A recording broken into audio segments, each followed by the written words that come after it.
할렐루야. 오늘 함께 읽으실 말씀은 로마서 7장 1절부터 13절까지의 말씀입니다. 로마서 7장 1절부터 13절까지의 말씀을 우리가 함께 합독하도록 하겠습니다. 7장. 형제들아, 내가 법 아는 자들에게 말하노니 너희는 그 법이 사람이 살 동안만 그를 주관하는 줄 알지 못하느냐. 남편이 있는 여인이 그 남편 생전에는 법으로 그에게 매인바 되나 만일 그 남편이 죽으면 남편의 법에서 벗어나느니라. 그러므로 만일 그 남편 생전에 다른 남자에게 가면 음녀라.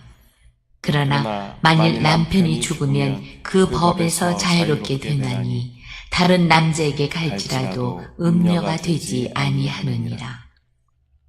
그러므로 내 형제들아, 너희도 그리스도의 몸으로 말미암아 율법에 대하여 죽임을 당하였으니 이는 다른 곧 죽은 자 가운데서 살아나신 이에게 가서 우리가 하나님을 위하여 열매를 맺게 하려 함이라. 우리가 육신에 있을 때에는 율법으로 말미암는 죄의 정욕이 우리 지체 중에 역사하여 우리로 사망을 위하여 열매를 맺게 하였더니 이제는 우리가 얽매였던 것에 대하여 죽었으므로 율법에서 벗어났으니 이러므로 우리가 영의 새로운 것으로 섬길 것이요 율법 조문에 묵은 것으로 아니할지니라. 그런즉 우리가 무슨 말을 하리요? 율법이 죄냐? 그럴 수 없느니라. 율법으로 말미암지 않고는 내가 죄를 알지 못하였으니 곧 율법이 탐내지 말라 하지 아니하였더라면 내가 탐심을 알지 못하였으리라. 그러나 죄가 기회를 타서 계명으로 말미암아 내 속에서 온갖 탐심을 이루었나니 이는 율법이 없으면 죄가 죽은 것이니라. 전에 율법을 깨닫지 못했을 때에는 내가 살았더니 계명이 이름에 죄는 살아나고 나는 죽었도다. 생명에 이르게 할 그 계명이 내게 대하여 도리어 사망에 이르게 하는 것이 되었도다. 죄가 기회를 타서 계명으로 말미암아 나를 속이고 그것으로 나를 죽였는지라. 이로 보건대 율법은 거룩하고 계명도 거룩하고 의로우며 선하도다. 그런즉 선한 것이 내게 사망이 되었느냐? 그럴 수 없느니라. 오직 죄가 죄로 드러나기 위하여 선한 그것으로 말미암아 나를 죽게 만들었으니 이는 계명으로 말미암아 죄로 심히 죄되게 하려 함이라. 아멘. 할렐루야. 오늘은 로마서 7장 1절부터 13절까지의 말씀을 우리가 함께 읽었습니다. 1절부터 보면 죄라는 권세는 누구든지 자기에게 복종하는 자들을 노예로 삼습니다. 또 그 죄가 율법을 사용하여 우리를 묶어두고 있었습니다. 그런데 죄가 율법을 이용하여 노예로 삼는 것은 사람이 살 동안에만 가능하다라는 것이죠. 우리가 구원을 얻었다라는 것은 죄에 대하여 나는 죽고 의에 대하여 나는 살게 되었다라는 그런 의미가 바로 구원을 얻었다라는 것인 줄 믿습니다. 어제도 나누었지만 우리가 방에서 주방으로 가기 위해서는 그 있던 방에서 나와야 우리는 주방으로 갈 수 있는 것이죠. 마찬가지로 우리는 의신 예수 그리스도에게로 들어가기 위해서는 죄라는 방에서 나와야 우리는 의신 예수 그리스도에게 들어갈 수 있게 되는 줄 믿습니다. 우리는 그리스도인입니다. 그리스도인이란 죄에 대하여는 죽은 사람들을 의미합니다. 예수 그리스도께서 단번에 죽으심으로 우리의 모든 죄값을 지불하셨습니다. 주님께서 십자가에서 하신 말씀을 우리가 가상칠언 이렇게 이야기하는데 요한복음의 6번째로 나오는 말씀 중에 우리가 잘 아는 말씀은 다 이루었다라고 주님이 말씀하신 것이죠. 여기서 다 이루었다라는 말은 다 갚았다 그런 의미를 가지고 있는 것입니다. 다 지불했다, 다 갚았다 그런 의미인 것입니다. 우리의 모든 죄값은 십자가에서 이미 다 지불된 줄 믿습니다. 예수 그리스도께서 우리의 죄의 값을 다 지불하셨기 때문에 이제 우리는 죄의 요구를 듣지 않아도 되는 존재가 되었습니다. 우리의 소유가 죄와 사망, 사단에게 속해 있었던 우리였지만 주님께서 이 죄값을 다 지불하심으로 말미암아 우리는 이제 주님께 속한 자들이 되었다라는 것입니다. 죄를 지을 수밖에 없었던 우리 상태였지만 지금은 죄를 짓지 않을 수 있는 그런 자유가 우리 가운데 허락되었다라는 것입니다. 그래서 우리가 나의 어떤 의지를 사용해서 내가 죄를 짓지 않을 수 있는, 그때 이전에는 내가 죄를 지을 수밖에 없는 그러한 나의 상태였지만 이제는 내가 죄를 짓지 않을 자유가 우리 가운데 생겼다라는 것을 우리가 믿음으로 바라보고 순간순간 사용해야 할 줄 믿습니다. 이제 우리는 이 특권을 정확하게 제때에 사용해야 합니다. 사단이 다가와서 계속 우리 가운데 하는 것은 무엇이냐면 우리를 참수합니다. 그리고 우리의 죄책감을 계속 들추어내는 것이 사단이 우리에게 하는 계략입니다. 그때마다 우리는 이렇게 선포해야 합니다. 나의 주인은 주 예수 그리스도이다. 너는 더 이상 나에게 소유권을 행사할 수 없다라고 우리는 강력하게 사단에 대해서는 선포해야 할 줄 믿습니다. 이 사단은 역시 영적인 존재이기 때문에 우리가 죄를 지으면 그것을 정확하게 압니다. 그리고 우리 가운데 와서 계속 끊임없이 참수합니다. 봐라, 네가 무슨 그리스도인이냐, 네가 무슨 하나님의 자녀냐라고 계속 우리 가운데 참수합니다. 그때 우리는 그 음성에 집중하는 것이 아니라 우리는 우리의 소속을 정확하게 알아야 됩니다. 나는 연약한 육신을 가지고 있어서 죄를 지을 수 있지만 그러나 나의 모든 과거와 현재와 미래의 모든 죄를 예수 그리스도께서 십자가에서 이미 다 지불하셨다라는 그러한 강한 믿음이 우리 가운데 있어야 할 줄 믿습니다. 그리고 그러한 담대한 선포가 우리 가운데 있어야 할 줄 믿습니다. 4절부터 보면 죄는 율법을 사용하여서 우리를 올감했지만 이제 더는 율법에게 이용당할 필요가 없습니다. 예수님께서 오셔서 새 창조를 시작하셨고 또 율법의 모든 요구를 완성하셨습니다. 예수 그리스도는 율법을 폐하러 오신 분이 아니라 율법을 완성하러 오신 분이시죠. 율법의 완성이신 생명의 성령의 법이 우리에게도 있습니다.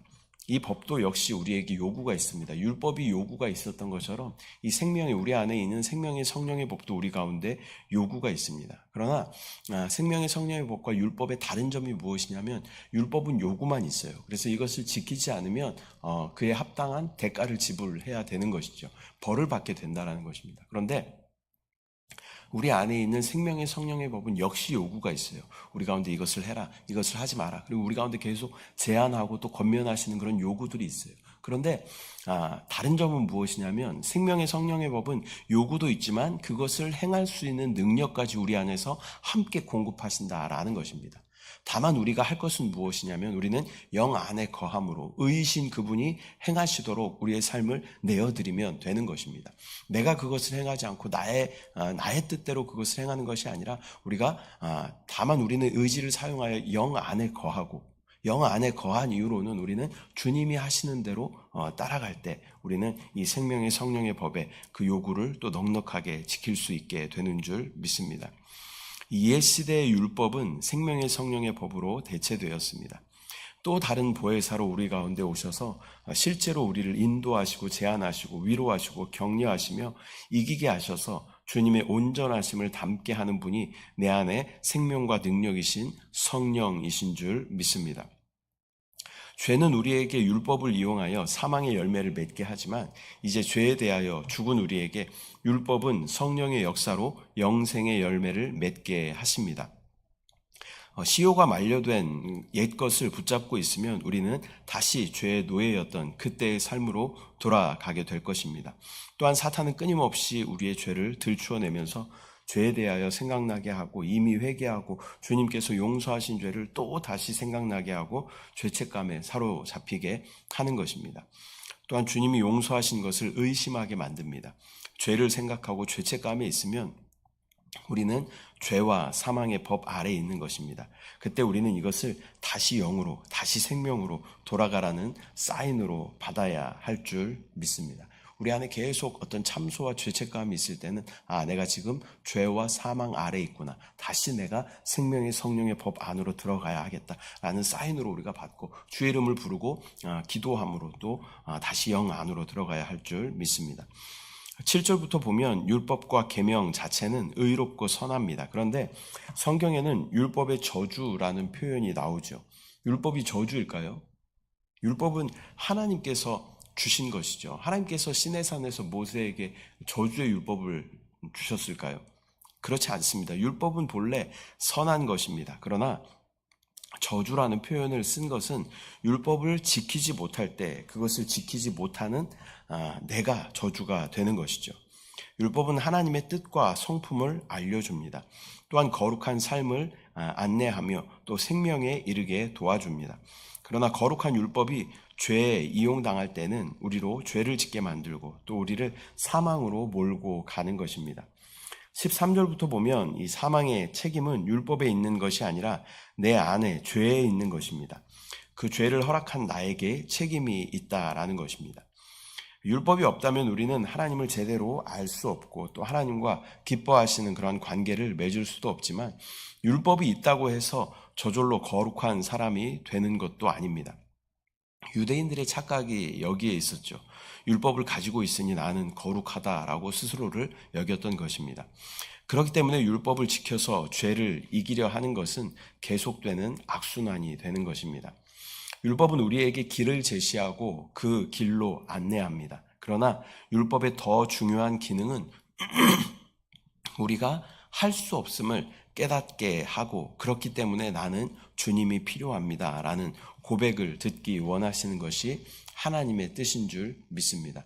율법을 통해서 우리가 우리의 삶을 이렇게 비춰보게 되는 것이죠. 그리고 나서 우리의 연약함과 죄와 허물을 발견하게 되는 거예요. 그리고 나서 나로서는 도저히 할 수 없구나 라는 것을 깨닫고 주님 나는 할 수 없습니다. 그렇기 때문에 주님이 필요합니다. 주님 도와주십시오. 그러한 간구를 듣기를 원하시는 것이 하나님의 뜻인 줄 믿습니다. 이제 주님은 율법을 지키는 행위를 넘어서서 우리에게 마음의 동기까지 다루십니다. 신약의 법은 어쩌면 구약보다 더 강해진 것 같은 그런 느낌이 들 때가 있죠. 마음으로 간음한 것 이미 간음한 것이다. 사람을 미워한 것 이미 살인한 것이다. 주님께서 그렇게 말씀하시는 것이죠. 근데 구약의 율법에는 행위만 판단하지만 주님은 우리 안의 동기까지 살피십니다. 더 지키기 어려워진 것입니다. 그런데 주님은 이마저도 주님께서 하시겠다라고 말씀하십니다. 우리는 다만 주님의 음성에 순종하며 영 안에 거함으로 생명의 성령의 법이 역사하시도록 하면 되는 줄 믿습니다. 오늘은 로마서 7장 1절부터 13절까지 말씀 우리가 함께 나누었습니다. 우리의 위치는 의이신 예수 그리스도로 옮겨졌습니다. 나는 죄에 대해서는 죽었습니다. 죽은 사람은 반응하지 않습니다. 우리는 죄에 대하여 반응하지 않을 권세, 그러한 자유를 갖게 되었습니다. 이제 죄의 법이 우리를 다스릴 수 없습니다. 우리에게는 죄를 짓지 않아도 되는 그런 자유가 허락되었습니다. 그것을 적극적으로 사용하여 거룩한 삶을 살아가는 저와 여러분 되시기를 축복합니다. 또한 율법은 우리를 인도하며 또한 죄를 깨닫게 하는 그러한 역할을 합니다. 그러나 율법을 지키지 못하는 우리가 저주의 상태에 놓이게 된 것입니다. 그 저주에서 벗어나는 길은 율법의 완성이신 그리스도 안에 거하는 것입니다. 주님은 율법의 완성이십니다. 주님은 또한 내 안에서 요구하심과 행할 수 있는 능력까지도 동시에 공급하여 주시는 분인 줄 믿습니다. 요구가 있지만 주님이 또한 이루시고 지키실 수 있습니다. 주님 안에 있기만 하면 우리는 하나님이 원하시고 기뻐하시는 삶을 살 수 있게 되는 줄 믿습니다. 그 생명의 성령의 법이 지금도 우리 안에 계속 역사하시고 말씀하셔요. 계속 우리 가운데 요구하셔요. 이것을 해라, 이것을 하지 마라 라고 요구하십니다. 그것을 우리가 믿음으로 바라보고 내가 기쁨으로 주님이 원하시는 것을 우리가 선택할 때 우리는 죄에서 해방되고 또 사단의 권세에서 해방되게 되는 줄 믿습니다. 이 시간은 기도하겠습니다. 사랑의 주님, 은혜와 사랑을 감사드립니다. 율법으로 인하여 죄의 노예가 될 수밖에 없었던 우리의 상태였지만 완전한 의이신 율법의 완성이신 예수 그리스도께서 이 땅 가운데 오시고 사시고 죽으시고 부활하시고 또 다른 보혜사를 우리 가운데 보내주셔서 생명으로 우리 가운데 역사하심을 감사합니다. 우리 안에 생명의 성령의 법이 있습니다. 이 법은 율법의 완성이신 줄 믿습니다. 이 법의 요구가 있지만 또한 이 법을 지킬 수 있는 능력까지도 성령님께서 공급하여 주시는 줄 믿습니다. 우리가 다만 영 안에 거함으로 의이신 예수로 말미암아 충만한 생명을 누리고 죄와 사단과 사망에서 벗어나 주님 주신 참 자유를 누리는 우리의 삶이 되게 하여 주시옵소서. 또 오늘 하루 살아가면서 우리 안에 계신 예수 그리스도를 만지고 또 그분의 음성에 집중하며 그분이 원하시는 뜻을 내가 기쁨으로 순종하고 선택할 때 하나님의 놀라운 생명의 역사가 우리 가운데 나타남을 경험하게 하여 주시옵소서. 역사하신 주님을 찬양합니다. 주님을 사랑합니다. 감사드리고 예수님의 이름으로 기도드립니다. 아멘. 하늘에 계신 우리 아버지여, 이름이 거룩히 여김을 받으시오며 나라가 임하시오며 뜻이 하늘에서 이루어진 것 같이 땅에서도 이루어지이다. 오늘 우리에게 일용할 양식을 주시옵고 우리가 우리에게 죄 지은 자를 사하여 준 것 같이 우리 죄를 사하여 주시옵고 우리를 시험에 들게 하지 마시옵고 다만 악에서 구하시옵소서. 나라와 권세와 영광이 아버지께 영원히 쌓옵나이다. 아멘.